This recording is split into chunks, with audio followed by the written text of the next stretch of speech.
Howdy, everyone, and welcome to the second episode of the New Legend Lounge podcast. We are doing our soft launch still, so we do appreciate everybody who checked out our first episode that we released a couple weeks ago, and we've got another great discussion lined up for you, and some full of great guests. First of all, my name is Mike Gordon, and I am the publisher, founder of New Legend Productions, and with me is my co-host, Darren Hey, Bush.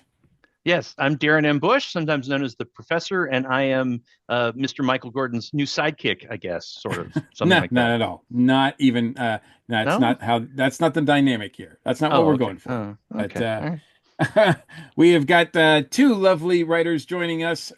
Sarah, if you want to introduce yourself, please. Hi, I'm Sarah J. Sover. I write contemporary fantasy for Falstaff Books.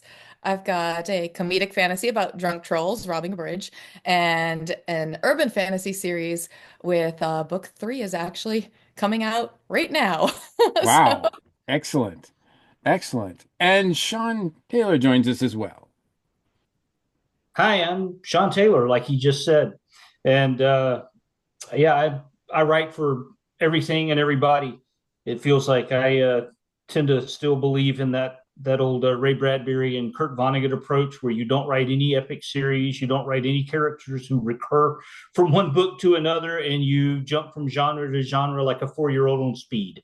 So that's the way I write, which means I am highly unmarketable, which is why that's what I bring to this discussion: how to market the unmarketable writer. There's a there's a lot that we could discuss here. Our first episode was the topic on ideas and where do they come from. So basically, the start of the creative process. We're jumping way to the end now with the with this discussion with the second episode, which was Darren's idea, which is how to sell your books, equally as important as how do you get ideas and what ideas to go forward with. How do you make those decisions? But just as equally as important is how do you sell these things to readers? Darren, it's a great topic, and I hope it's going to be a great discussion. I feel it will be. I think so. I think so. Thank you, Mike. I want to say that I love that we just sort of have accidentally got two very different perspectives on the whole the concept of my books, which I will allow them to explain much better than I just tried to explain it. But yeah, we're really jumping to not the end, but closer to the end, which is you've convinced people to beta read and to proofread and copy edit and perhaps publish and to support your work. And now it's time to go to the book fair or the local convention, or not so local, and to deal with the peoples. You've got to, what we're going to do is we're going to assume, and I know for a fact that I've seen Mike and Sarah do this. I've probably seen Sean do it too, but it's just I'm not remembering it at the moment. But the idea is that you are essentially sitting behind a table that hopefully you have decorated to let people know what sort of books you've got in front of you, and you have basically got complete strangers coming by casually in between other convention-y sort of events or not, and they look at you and they look at your books, and you have that opportunity to grab their attention. And the goal is the exact sometimes literally. And We are a so visual podcast, so that's good. yes. So what I want to do is I want to start off with something, just kind of a warm up exercise. We've heard the dreaded term, the elevator pitch, and I will say that I hate the elevator pitch. I do it, but I hate it. So what I want to know is, I want you, both of you, to give us one or two examples of an elevator pitch that you've got for one of your works, and I will let you decide how you want to pick that. I'm looking for entertainment value, but informational value works too. And I'm going to go ahead and pick on Sarah first for this one. So, Can I so can I can not I ask a question first before we do that? yes, Mike. Is this an elevator pitch? Now, is this different from an elevator pitch in order to like you're pitching your book to a publisher, or this is like directly to a reader? Because I would imagine it's a little different, right? Mhm.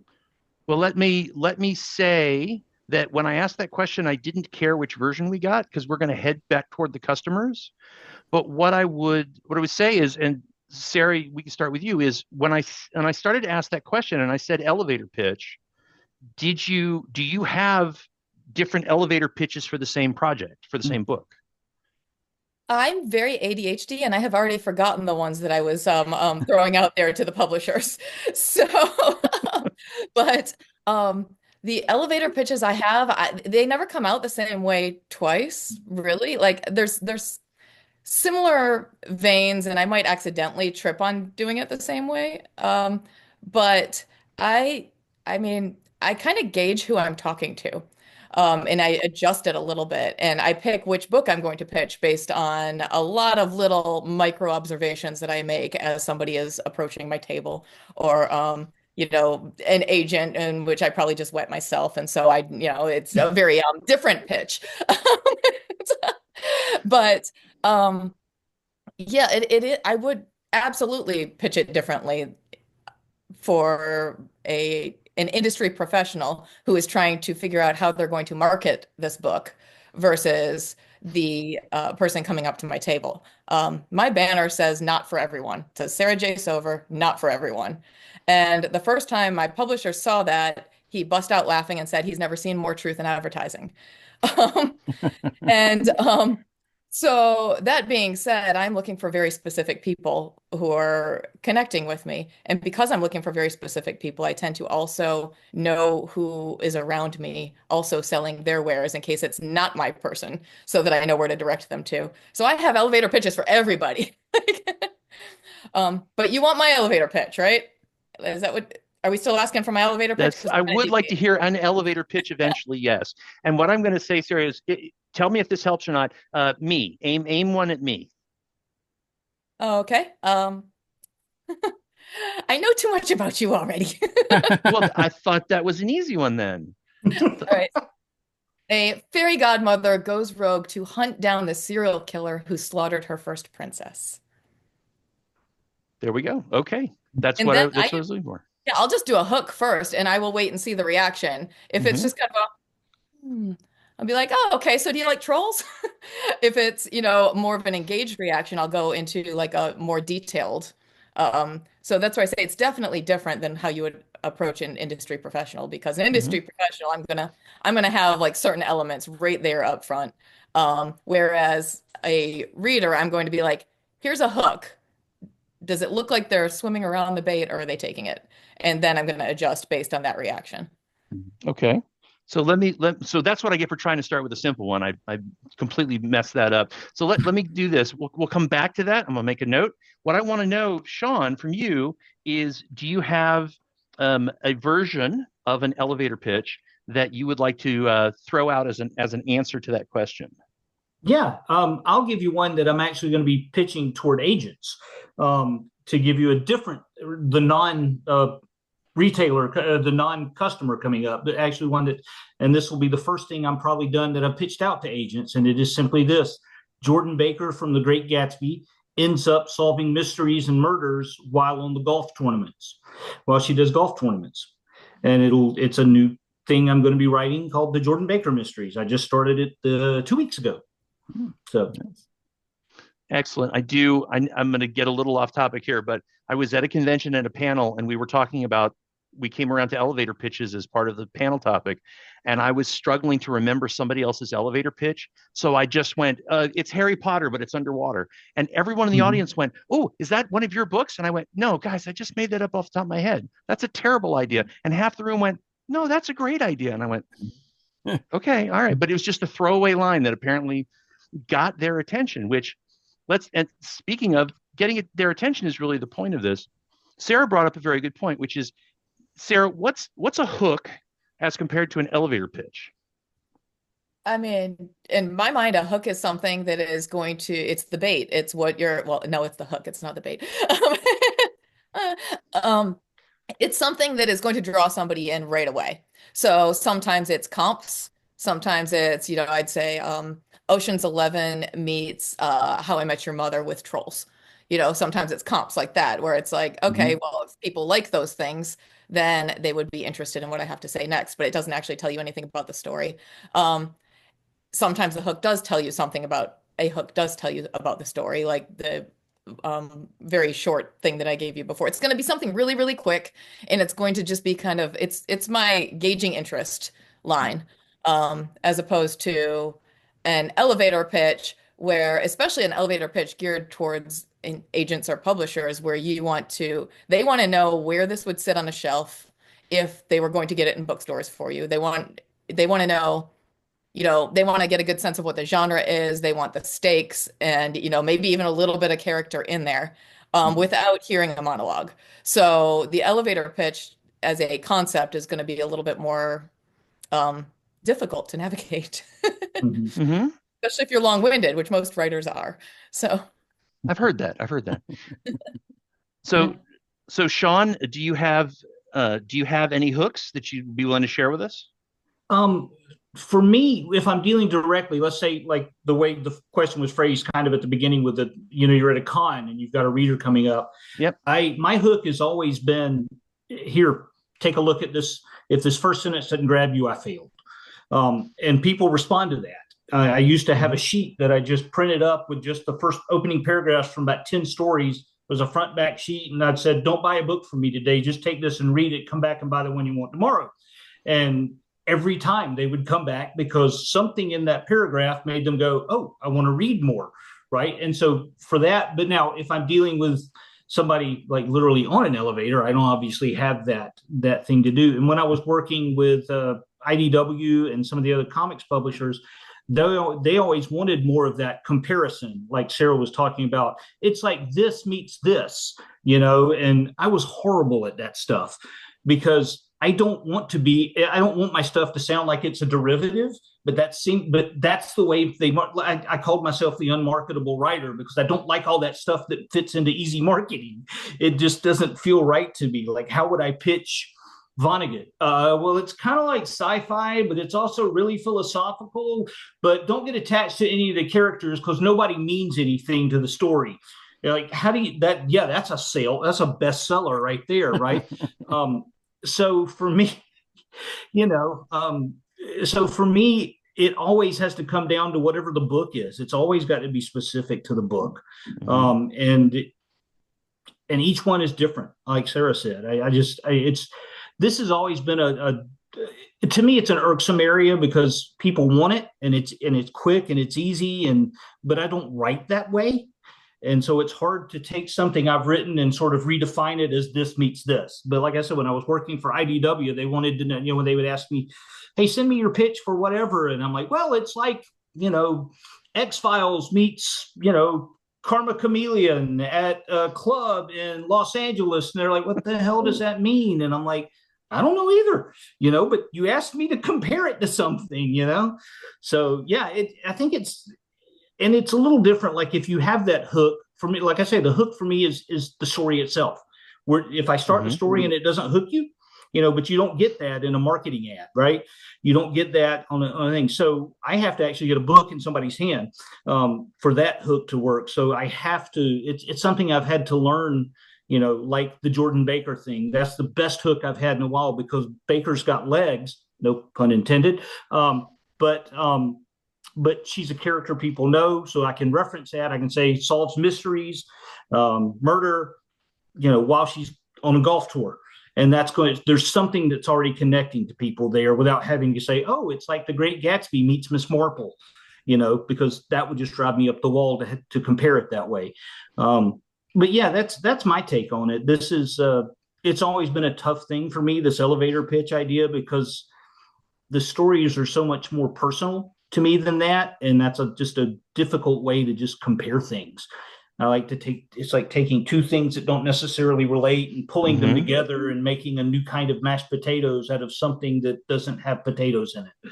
So, I think Speaking of not having potatoes, Agatha Christie's got a murder mystery novel called Murder on the Links, and no one plays golf in the entire book. It's very strange. but Mike, you were it going is to say very something? interesting. No, there's going to be a lot of golf in this one, which Okay, means I've got to good. do a lot Yeah, of research because I I don't mean play golf. you can't tease like a title like that and then not have anybody play golf. yeah. That's Mike? right. Well, you can if you get the cushy, but But yeah, yeah. I think yeah, we kind of talked about that a little bit when we did our first episode, as far as because it's two completely different mindsets. writing and creating a story, uh, whether it's a novel, short story, comic book, whatever, is completely different skill set than going and selling it. Like these are skill sets that I think not everybody has both. As a matter of fact, few people have both.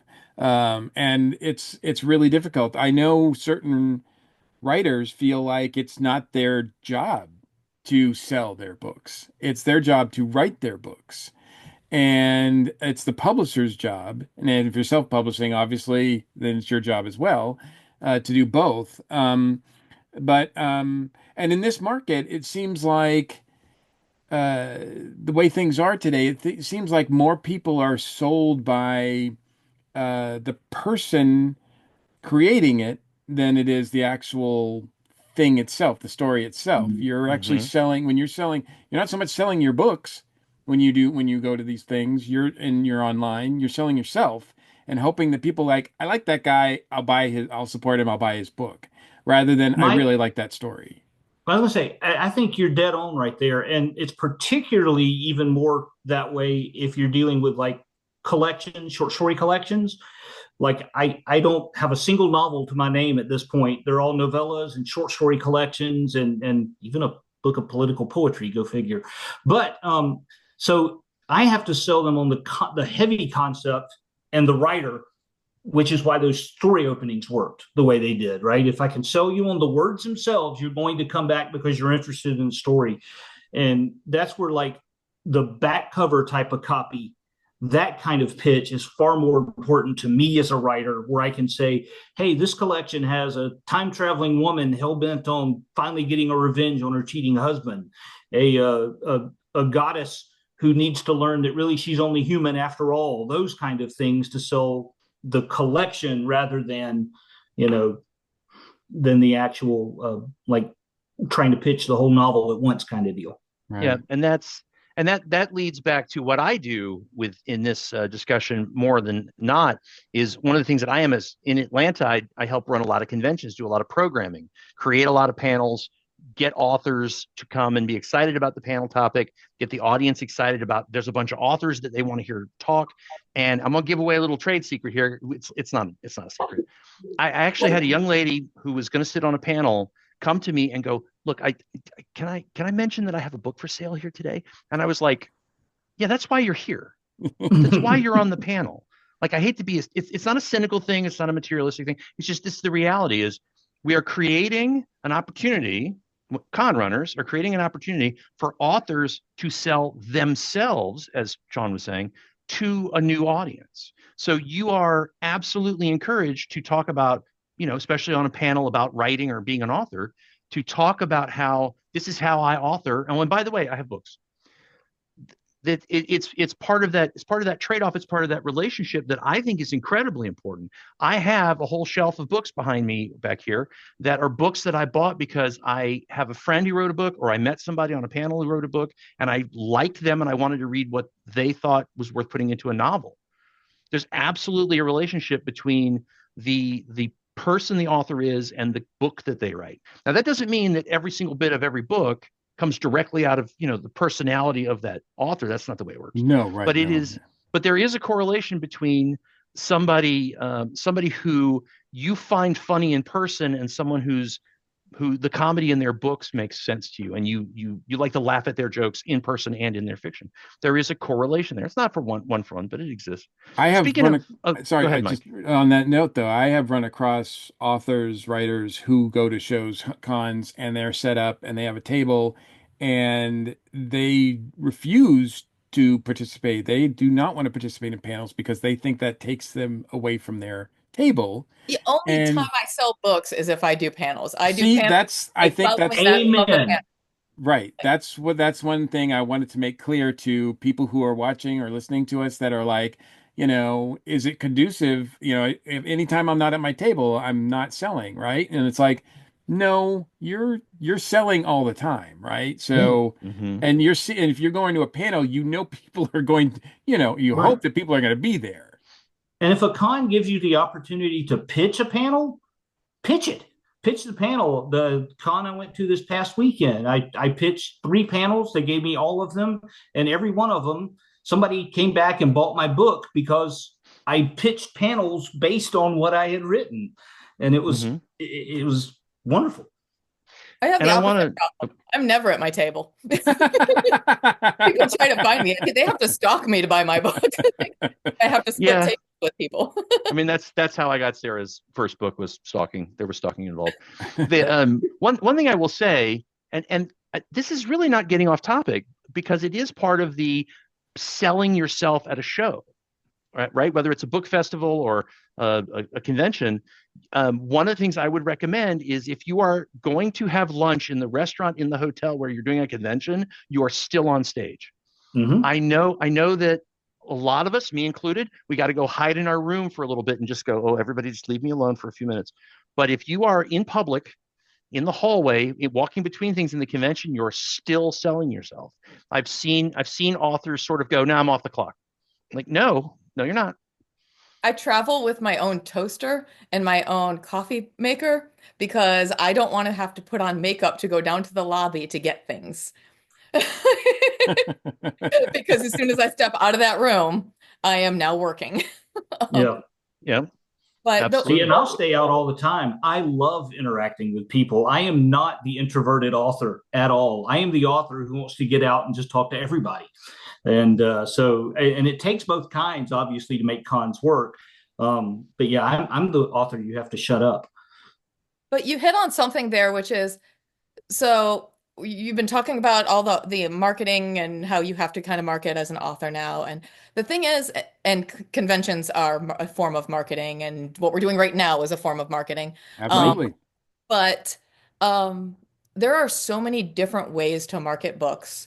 And I have found that I have to pick and choose the ways that don't drive me up the wall because I am very bad at cold calling bookstores. I learned that very quickly. I can cold calling bookstores as a somebody who is publishing with a small press or an indie, they're not really that small anymore, but an indie press.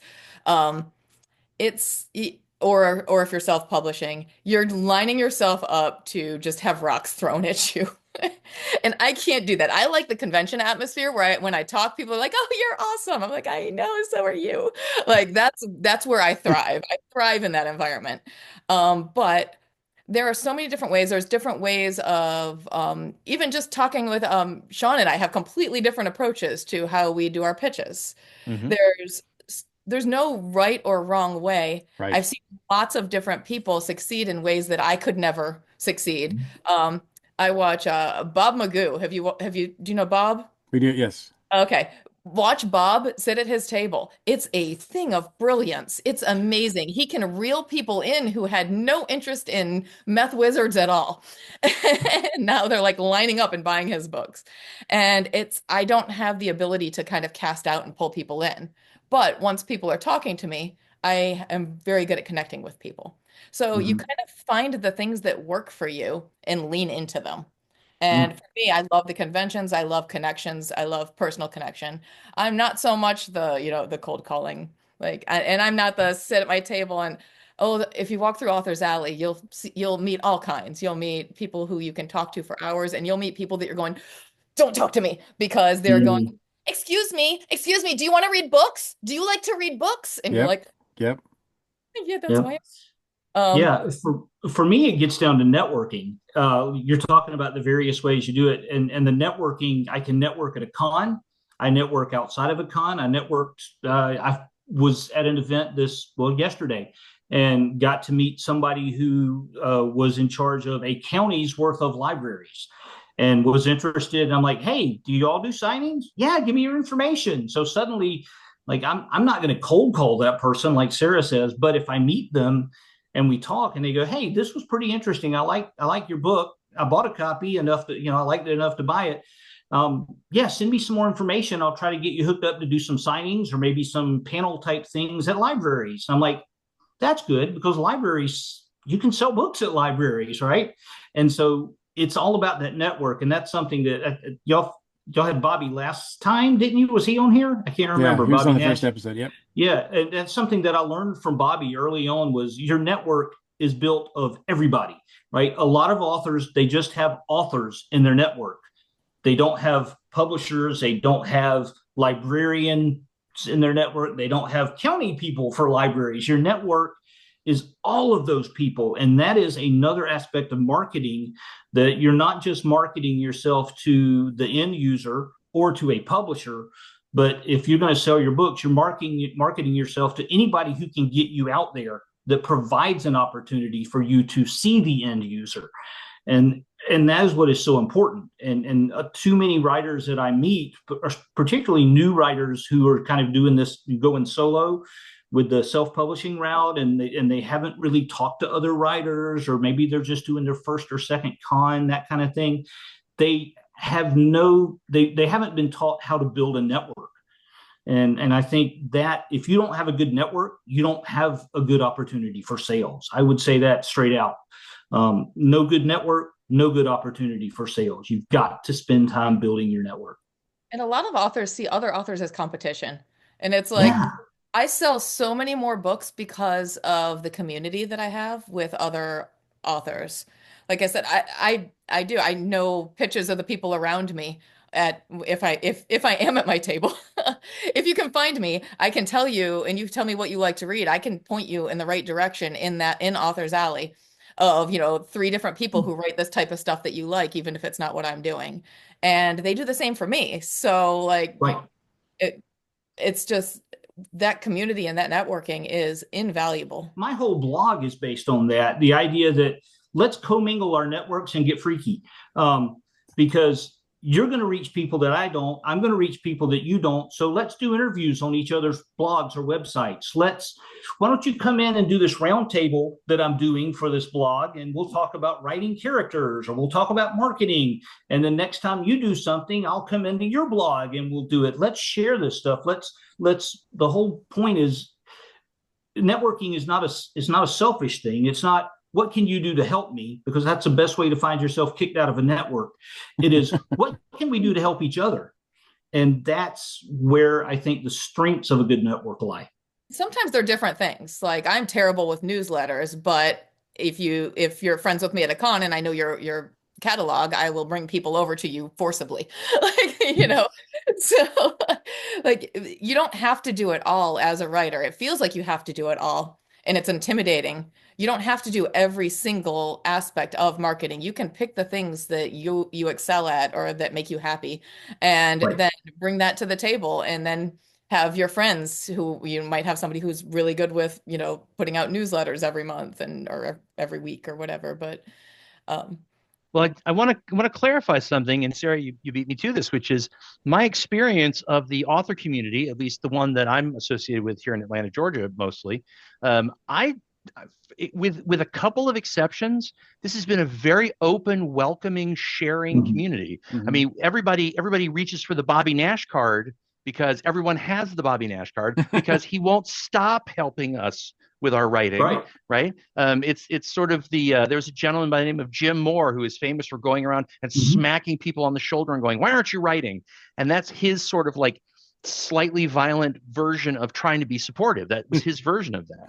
So there are plenty of people in the community who like don't see any of us as competition.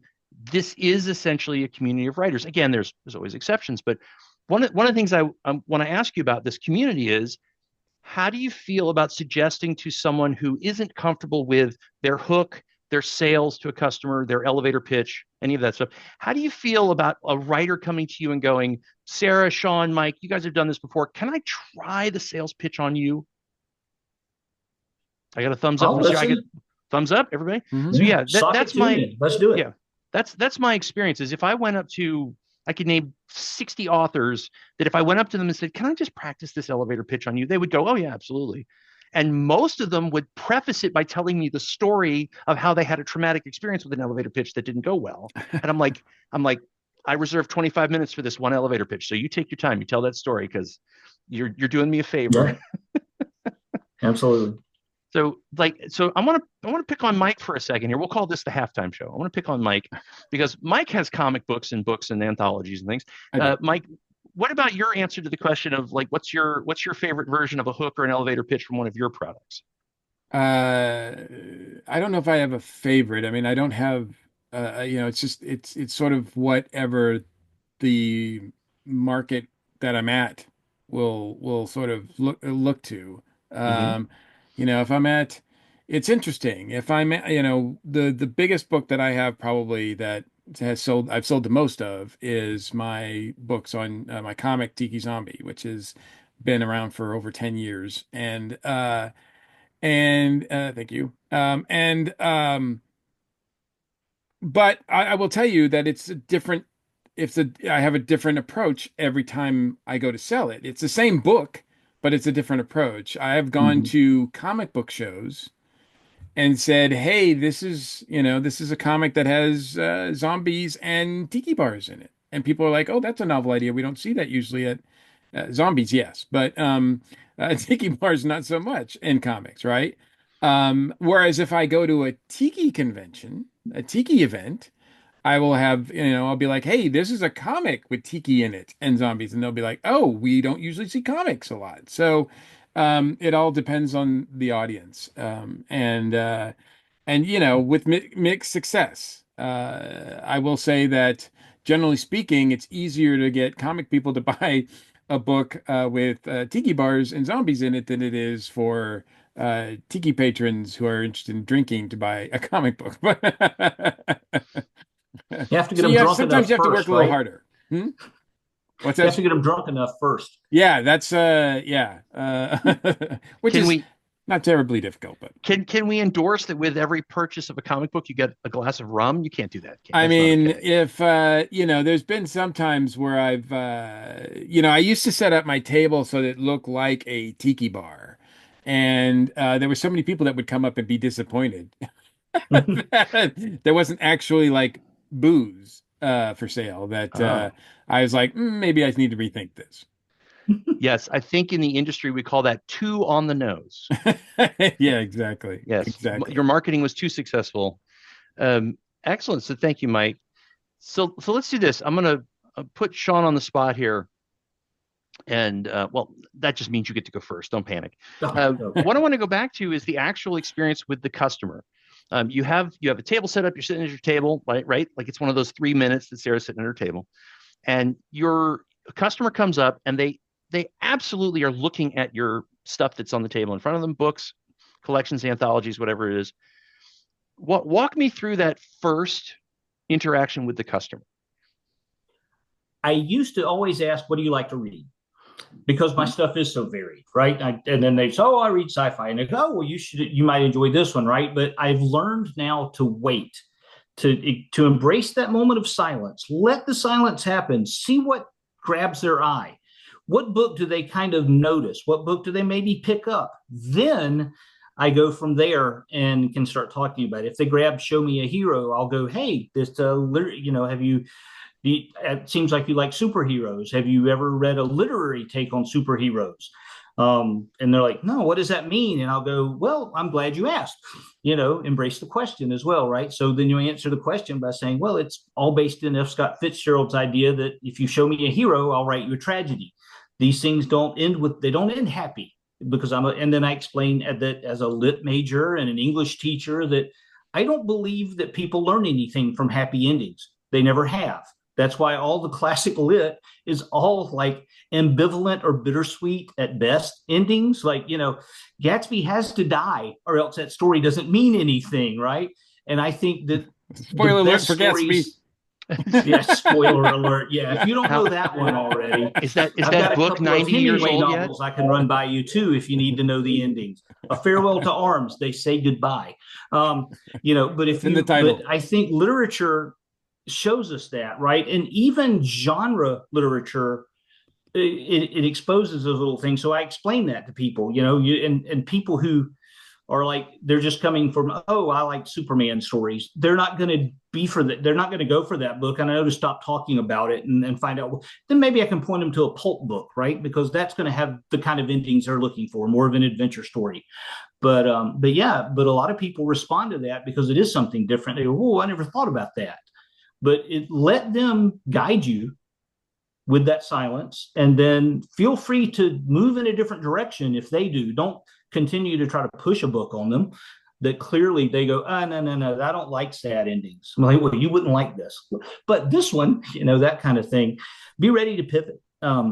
So, I mean, I can't give you word for word stuff. I used to be the kind of guy like Sarah talked about that drove her crazy. Hey, do you like to read? What do you like to read? And I'm yelling across the thing, and people like, stop taking people from my table.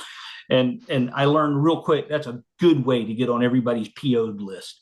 So I quit that because I was a noob at that point, right? I didn't understand the whole integration of working yourself in a network where we all work together, right? Because at that point, I was that newbie who went, you're my competition, and I must sell things to make $1,000 to pay for this $500 table, But yeah, that's my approach, Darren. I listen I wait for the silence. I'll let them guide me because I'll go a lot further than if I just try to pitch them something. Right. It's what you're talking about is more effort on your part, but it sounds like you are giving them a much more comfortable place to interact with you. Right. Which I've done. And they'll tell me what they want every time. Oh, and when they come up and go, no, I want gay vampire romance, I'll go, well, I don't have any of that, but maybe you would like, this person, depending on who's at that con. Chances are I know somebody who has what they're looking for, just like Sarah said, and I will forcibly push them toward that table to say, I don't have anything here for you, but this person, 3 tables down, go see her. In a previous life, I did a lot of retail management, and there is some really deep, deep psychology behind what you see when you first walk into a store, right? The first thing you see when you walk into a store is all planned and plotted out. I mean, if they're doing their work correctly, and it is kind of a similar thing, which is let me make you comfortable. I want you to be as happy as possible, as quickly as possible, and then from there we can work. It does. I hate to say it, but it does work. I do also for our literary analysts in the audience. The Great Gatsby is 100 years old this year. Wow. And 100 anniversaries make me very happy. I'm a math person. That makes me very happy. So good timing, Sean. Thank you. I don't know, well, Mike. Hey, it helps promote my new series anyway. So yeah, go Jordan. So yeah, you got to put The Great Gatsby as that. That's right. What series? I'm so glad you asked, Sarah. That would be the Jordan Baker Mysteries, which has, no pun intended, legs. Both actresses. I don't know if the legs thing is an elevator pitch or an accident, but it's working. It's working. So I also want to. Thank you, Sarah. Squirrel. But I also want to say that I find it very interesting that we end up talking about not just branding, but also marketing. And so I don't know exactly how we're going to do this, but I would love for Mike and I to host a couple of different authors to talk about maybe people who've got some idea of how marketing works. We could talk about that. If our audience is interested, I'd love to do that as a future topic. Maybe once we get our get into a rhythm here. So thank you, Sean. Sarah, I want you to kind of walk me through the same thing. You've brought this up a little bit already. Give me an idea of the person is sort of stalking, as you said before, your table. They've caught you at your table and they're poking around and looking at your books. I generally just start with, hi, are you enjoying con? Like, I'm not going to just assume that, like, they're not, when they first walk up, they're a potential connection in whatever way that they define that. It might be a friend, it might be somebody that I'm going to sit here and chat about, um, you know, the newest Wheel of Time episode. It might be somebody that I'm going to talk about, pillaging Hyrule with, or it might be somebody who is interested in what? Or it might be somebody who is actually interested in reading my books. I'm not sure if they're there because they enjoyed something I said on a panel, or if they just, they liked my tagline, or they like my pretty stickers that I drew, if they like the art or the books, or so I just let them look first, and I do a little bit of what Sean was saying, sit back and kind of see where their interest is. But I just kind of start talking to them. I make the connection first.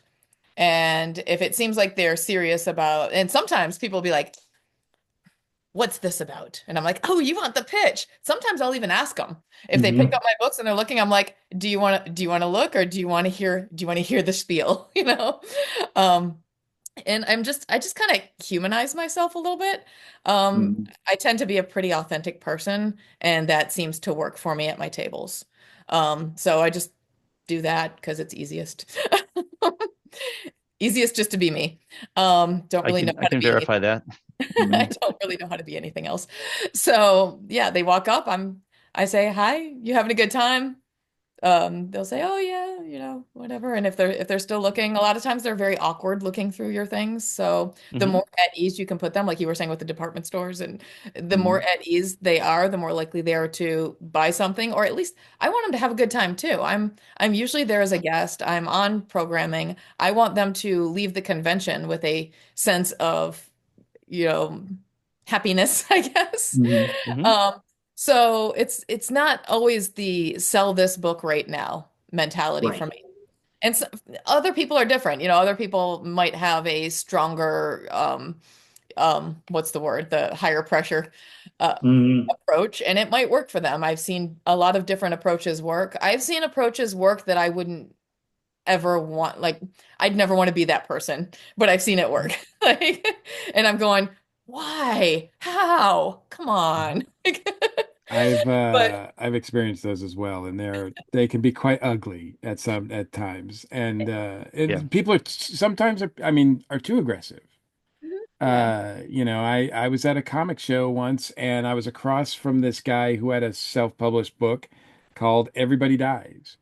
And the way that he was trying to sell this to people is that every time someone got within I don't know, 6 foot vicinity of his table, he would stand up, you're gonna t die. take his book and say, "Everybody dies," and like just basically shove the book in their face.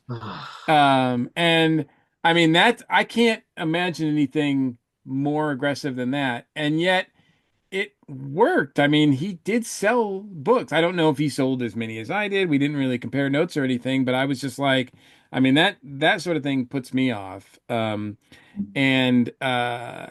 also I think close to that was that one time I shared a table with a person at a comic show, and they were at one side of the table, I was at the other side of the table selling my books, and I'm much more like both of you. I just sort of let it happen and try to talk to people and see what's what and try to try to make some sort of connection. And but this guy was in front of like he would stop people as they were walking by and say, "Hey, come take a look at the best book here." And I'm like sitting there like, I'm at the same table as you, dude. Like that's just, and yet he sold books. He sold books. And that intimidation factor to get people to buy your book, that's not something that I've ever wanted to do. And What are I'm you not trying comfortable to do? doing that. That's for sure. What are you trying to do, right? Like, what is your ultimate goal here? Are you looking to build a fan base of people who will follow you from one book to the next and buy up everything that you've ever written? Or are you Hey, looking to make a quick sale because they want to get away from you as fast as possible? Yeah. yeah. There's there's one convention that I do regularly, which I do a lot, so I can say this safely without anybody knowing what it is. There's one convention that I do that has two separate authors that are there every single time. And every single time I walk past I have been at every one of these. I'm there every year, they're there every year. They try to pitch me their books every single time I walk to the Mhm. bathroom. And I'm like, I'm two tables down. Yeah. Pitching me your book. No, no, I don't want to read great literature. I'm sorry. What Sarah said about just talking with people is great. If anybody knows me, right, Mike, you'll vouch for this. I love to talk about writing. I mean, that's why I do just about everything I do. The blog, the books, the convention. The panels. I love to talk about writing. I'm one of those guys who, if you tell me talking about writing isn't writing, I'm going to kick you in the shin, because talking about writing definitely is writing, and writing about writing is writing. And so I'll just sit there and I don't have the statistics to back it up, but I'm willing to believe that at least 70 to 80% of people who come to these conventions probably think at least that they have a book in them, and they want to talk about how to do that. What do you do? How do you do that? How do you do it for your stories? I'm like, hey, I'm your resource, dude. Let's talk about this. And sometimes that ends up in a sale. Sometimes it's not. Sometimes it ends up in an editing job. I just had a guy from this past weekend. It's like, hey, I enjoyed talking with you. I like your book. What would it cost you? What would it cost me if you edited my novel when I finish it? And I'm like, send them out my quotes, and Next thing I know, I've got a new paid editing gig. So it's not always about selling that book, like Sarah said. And again, like I was saying, it's a network. You never know what's going to come out of it. There is nothing more gratifying than talking to somebody who feels like they're not a real writer and having them leave your table feeling like they might actually be. Oh my Mm. God, yes. Because like as somebody, like I said, I was joking about it, but I am very ADHD. The fact that I have written the number of books that I have should be, by all conventional wisdom, completely impossible.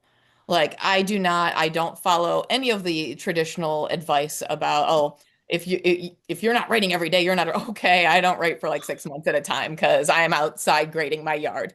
Like, I mean, it's um but the fact that I have been able to do it, I am proof of concept for so many neurodivergent writers. And I love that because I've had Mhm. people tell me that, like, when I first started writing, I wanted to change the world and I took myself way too seriously and I wrote some stuff that was very embarrassing. Thankfully, it didn't see the light of day.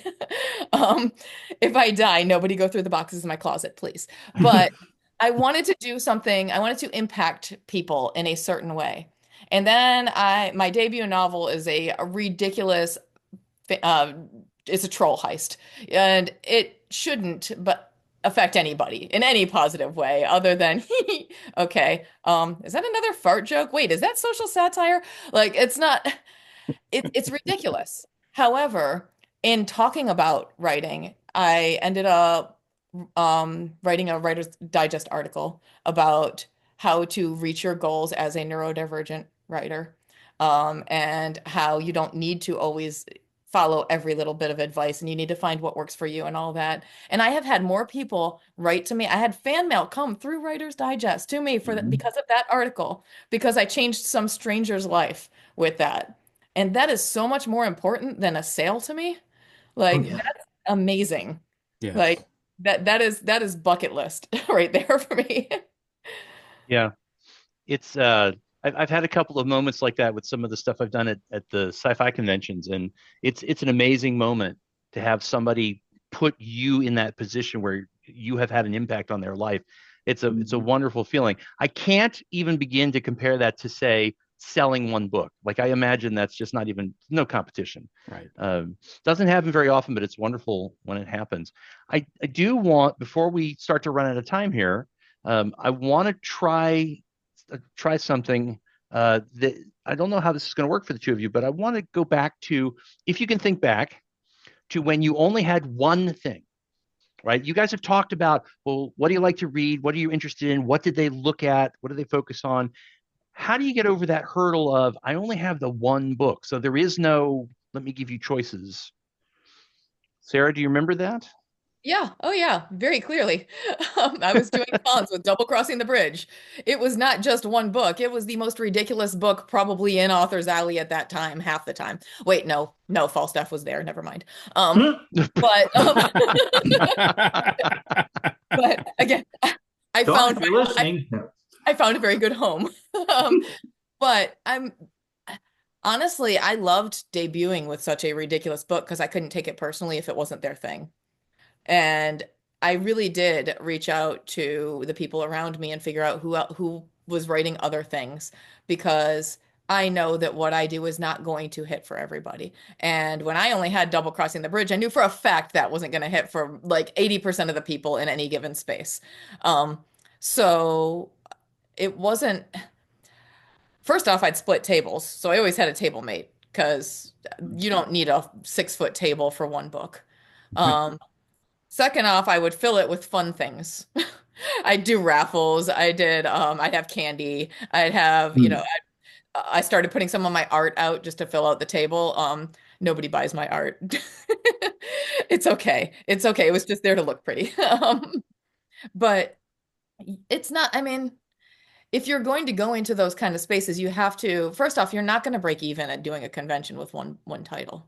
I mean, you're it costs money to be at the table. It costs money to travel to the convention, and that's assuming you're not staying in the hotel, which if you are, like, there's no way. I'm right now at 3 titles. I would have broken even this year on conventions if it weren't for Dragon Con. Um, but because Dragon Con's just such a big expense. but that's with 3 books. So it's like you kind of have to have realistic expectations going into doing this kind of stuff in person, and you Yes. have to know what you're looking to get out of it. So when I had one title, networking was absolutely the peak point of me being at conventions. I had one title with a little indie press out of Florida that nobody had ever heard of, which is now defunct. And I needed to know people and I needed to learn what I was doing. I needed to figure out what I enjoyed doing and what I didn't, and what I was good at and what I was terrible at. And um, it was much more about learning, gaining confidence, getting a little bit of validation than it was about selling books at that point with only one title. Um, and so that's probably why my approach is what it is because of doing it so early with just that one book. And I realized all the other value that was out there for doing conventions. Um, yeah, so I have no idea if I answered your question. I'm sorry. No, that was a fabulous answer. I love that answer. Um, I do want to emphasize that there is no like I'm sure you could technically do this, but I think it's a terrible idea to wait until you have 3 or 4 books before you start going out in public with them. Mhm. Like you, that just no. One of the things that I like to see from somebody who says I'm here at this convention as a panelist, I have my very first book, is one of the things that I love to do as a con runner is to give them opportunities to start practicing building an audience. Right. Not practicing, but having a place, a low judgment space for them to go. It's my first panel I've ever done, guys. What do you think? And have the audience go, "We love you. Where's your book?" Right? That is it. You were my first panel with my first book. And it was you and me and one dude. Yeah. Well, unfortunately, we don't have time for that story. Mhm. No, that's basically how Sarah and I met the second time we met was that this particular Sarah in front of you right here was like I'm not sure what I'm doing. I'm like, we don't care. Just be yourself. Just show up. Let the audience be the audience. Don't worry about it.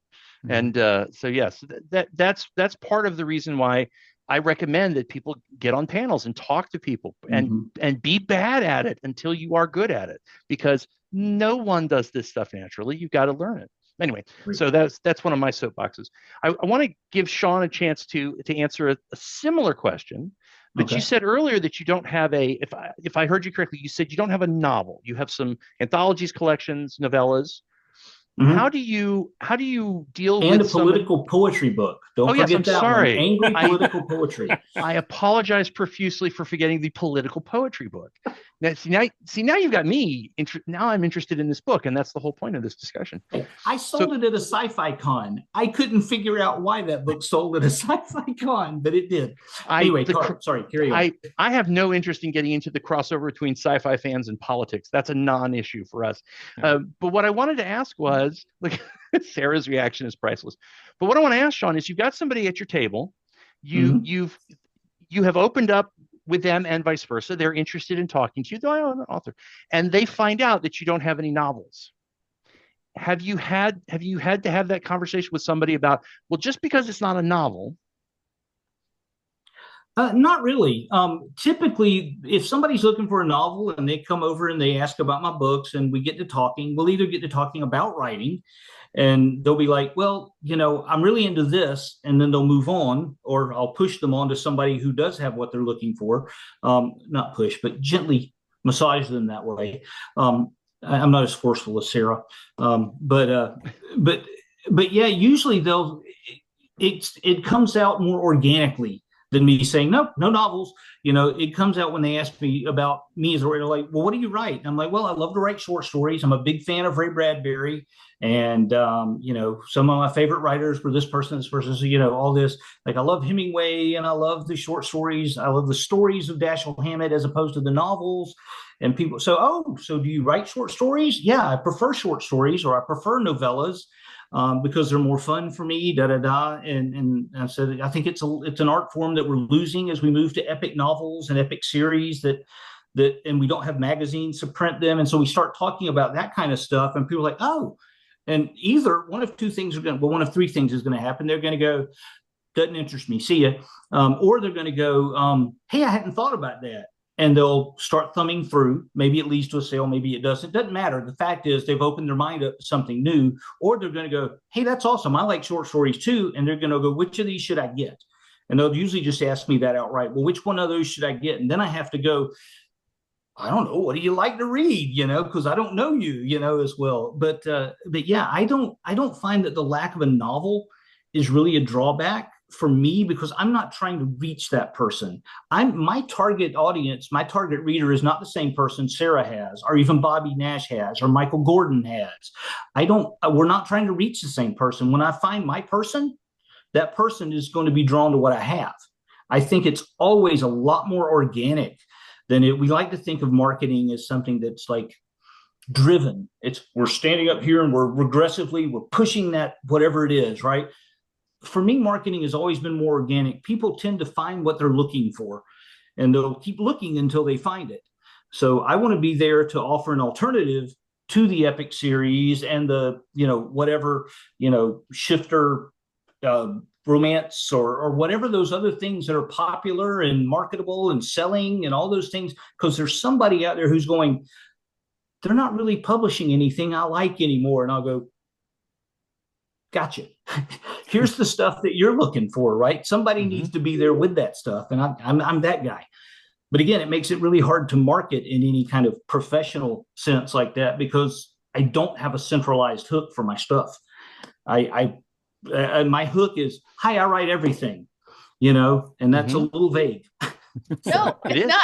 My tagline is not for everyone. Yours is I do it all. Yeah, literally, I have that actually on my thing. It says, I like to write it all. That was There you what's go. on my table now. I like to write it all. My sheet that goes over the table. Yeah.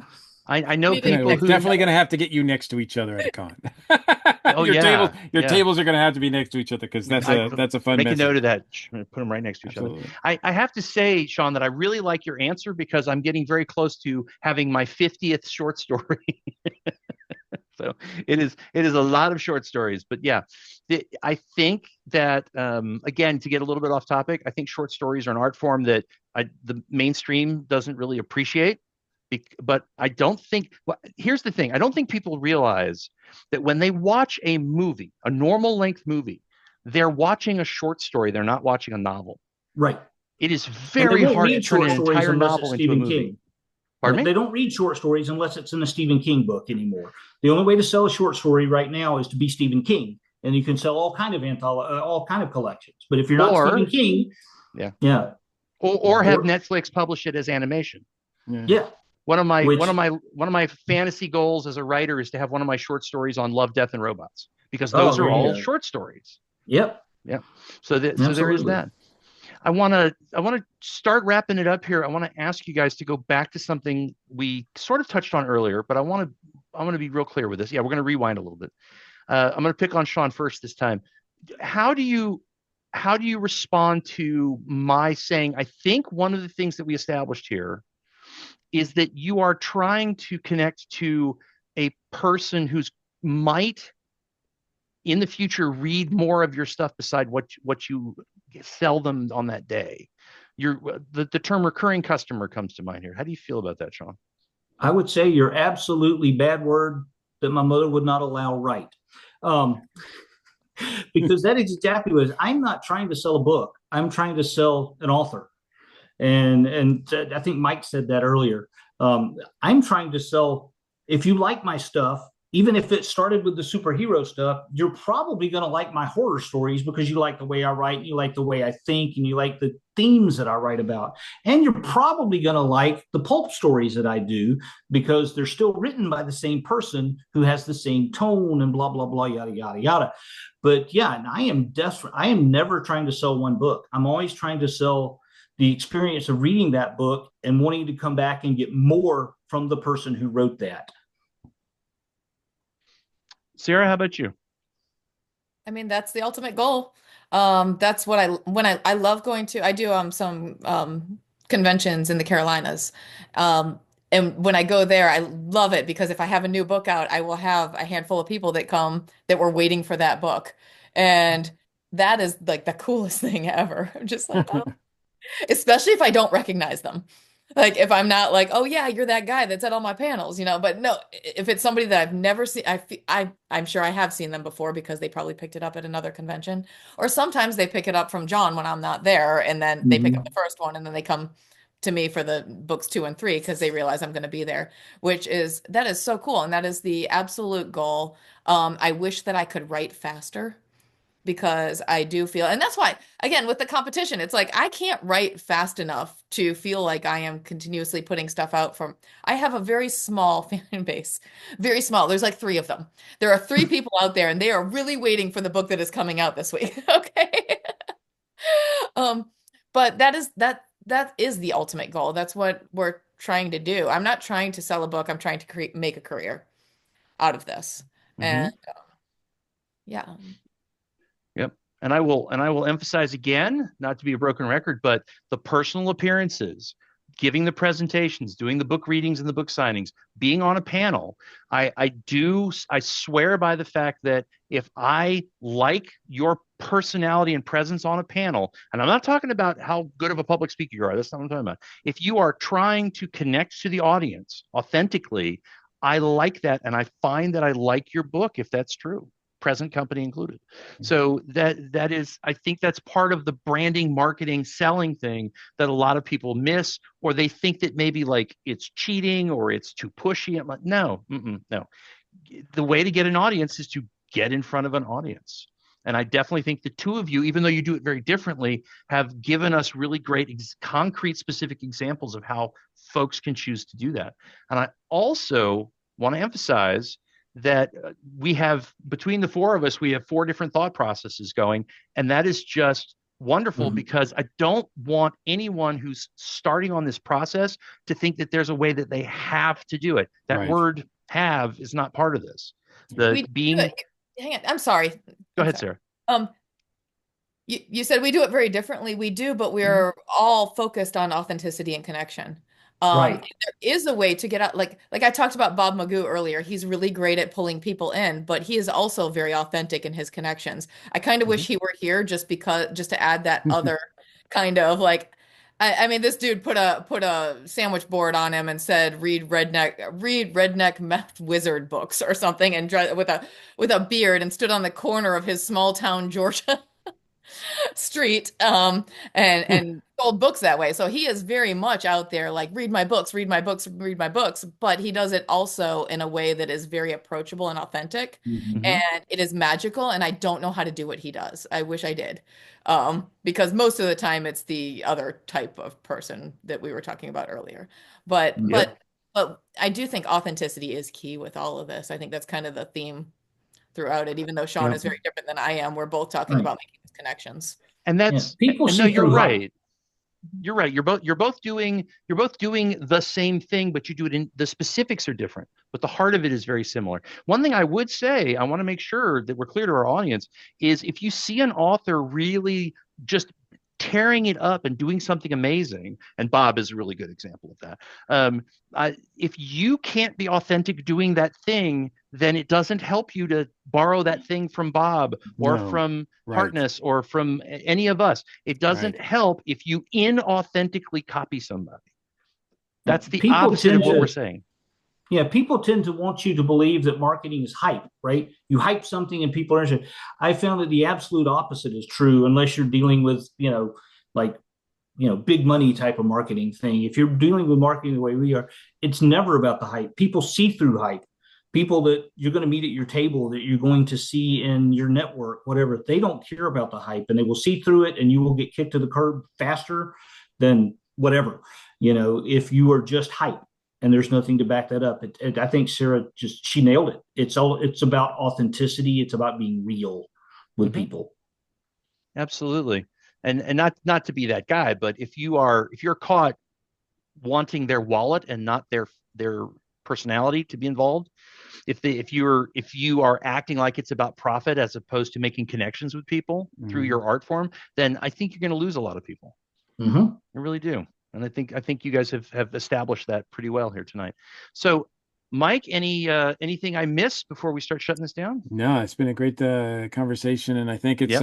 it's definitely I think been helpful even for me who's I mean it's a struggle to be honest with you. Every show I do is different, right? Every show I different, and so I can't so every day at a show is different. So it's a different experience, and but yes, even if you're sometimes it's a lot. It's a lot for people who are not used to it to do because it is a thing that selling yourself doesn't come easy to some of us and but that's a big part of it. That's a huge part of it. Mm-hmm. So Yep. so on that note, I guess we'll end with you guys selling yourselves one last time so people can find out where they can get your books and find out where you're going to be next. Sarah, we'll start with you.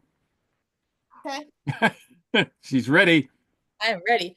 Fairy Godmother, the Fairy Godmother, Hunting Down the Serial Killer, is the first in the Fractured Face series. The third book, Pixie Dusted, comes out just in time for Jordan Con, which is my next show. Hmm. Jordan Con will be in like, what is it, 8 days, something like that. Oh, it's probably past by the time this airs. Um, There's always next year. yes, there's The always next year, but Pixie Dusted just released then. Um, and yeah, I'll be at Jordan Con, I'll be at Con Carolinas, I'll be at Congregate, I'll be at I think there's more, but you can find me at sarahjsover.com. And my appearances are not updated there, but they will be at some point. awesome. Awesome. The thing you mentioned when Darren asked you about selling your first book, it's funny because even as you get more books, you always have to, it seems like you're always selling that first book over and over and over again. Certainly one thing I learned doing the Tiki Zombie book is as more issues came out, everybody still, even though I was excited about the newest issue, here's issue 3, here's issue 4, people were like, who are new are like, I want to start with 1. And you're like, oh man, I got to sell that 1 again. Like, I gotta, like, so you're always selling that first book over and over again. That's why I Yeah. like doing series. I'm the opposite of Sean over here. I'm like, everything is tied together because if you like one thing, you're going to go get all the rest of it. There you go. There you Yep. go. Mhm. Sean, what about you? Where can people find out about your stuff and your blog? I love your blog, man. Oh, I appreciate it. I think and appreciate you taking part in it from time to time. I think Sarah, we did an interview with Sarah as well over there at some point. We need to get another one going. Yes, I'm wagging my finger at you because I'm old. No, you can find my blog. It's a genre writing blog called Bad Girls, Good Guys, and Two Fisted Action. It is at www.badgirlsgoodguys.com, or you can go to my official website, which is thetaylorverse.com, thetaylorverse.com, or you can go to taylorversebooks.com, which is my newest one because I've been pulling all my stuff together to put them in. Since I did short stories, they were everywhere, and I've been pulling them all back together just to do me only volumes, so that when people are looking, do you have more of your stuff? I'm like, yes, it's all in one book now. It's not spread out across 40. So that's nice. But yeah, my next appearance, I'll be at Galactic Quest for Free Comic Book Day. After that, I believe my next one is Con Carolinas, and just yeah, those will be the next ones. It's all updated on the blog and the book page, Taylorverse Books, and the Taylorverse. I over um, promote that stuff probably. I I need don't to know. hire I don't you know if to that's take, possible. I need to hire you to update all my stuff. Whew. It's tough to do with everything going on right now, but yeah, Oh, it is I absolutely barely tough. keep up. That's a whole different discussion, which we're Yes, it definitely is. gonna look at a lot of different stuff. So thank you guys so much for joining us, Darren. Anything you want to shout out before we get out of here? This is the part where I say, is it appropriate for me to plug my stuff now? Absolutely. So I'm still Darren M. Bush, sometimes known as the Professor, and I've got a bunch of short stories on my Amazon authors page available for the Kindle. And I will be at a bunch of conventions in Atlanta in the next just forever. I'm always doing new conventions. And also, I'm really hoping Sarah reminded me I got to break into the Carolina conventions. I got to get up there and meet those people and be part of the community. So, Talk to John. You're good. oh yeah, yeah, yeah. Oh, I know who to talk to. I just need to talk to them. So anyway, thank Don't you, feel Sean. Thank you, bad. It's Sarah. taken me forever to get there. John's been asking me for years, and I'm like, well, I guess I'll go this year. Well, So, good. I hope you enjoy. You haven't been before? I have not. He's been Oh, it's asking so me for a fun. while, and I just didn't have anything new out for like 3 years. I took a sabbatical, and this year I finally have a lot of new stuff. I'm like, hey, well, it's a good year to do it then, So what? So especially I if forgot to Sarah's tell there. Mike. I'm sorry, Sean, Sarah. I forgot to tell Mike that we are now going to do another 1 hour panel about networking at conventions. Go.